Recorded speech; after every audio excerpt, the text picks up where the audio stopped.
Step into Value Zone. Value Zone. Hypermart. Button. రాత్రి మిగిలిపోయిన అన్నాన్ని మీరేం చేస్తున్నారు?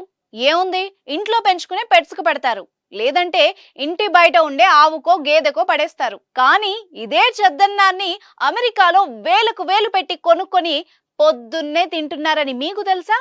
ఇది నమ్మలేని నిజం. మనం వద్దు అని పడేస్తున్న చెద్దన్నాన్ని వాళ్ళు ముద్దుగా తింటున్నారు.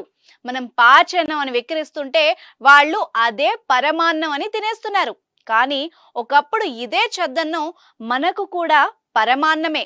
మన పూర్వీకులు, మనకంటే ముందు తరం వాళ్ళు పూర్తి ఆరోగ్యంగా ఉన్నారంటే ఆ రహస్యం వెనక ఈ చెద్దన్నం కూడా ఉందని చెప్పాలి. రాత్రి మిగిలిన అన్నంలో పొద్దున్నే మజ్జిగ కలుపుకొని ఓ ఉల్లిపాయ, 2 పచ్చిమిరపకాయలు నంచుకొని తింటే యమ టేస్టీగా ఉంటుంది.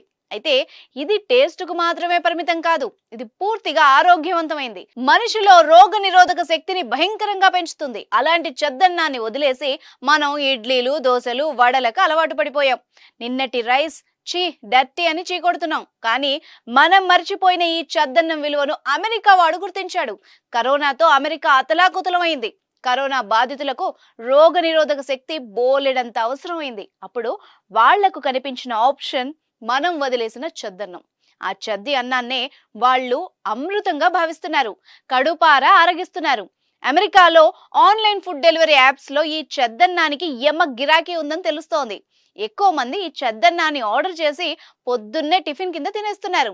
దీని రేటు కూడా వేడన్నం కంటే ఎక్కువ ఉంటుందంటే ఆశ్చర్యపోవాల్సిన అవసరం లేదు. మరి మీరేమంటారు? మనం మారామా? అమెరికా వాళ్ళు మారుతున్నారా? కామెంట్ చేయండి.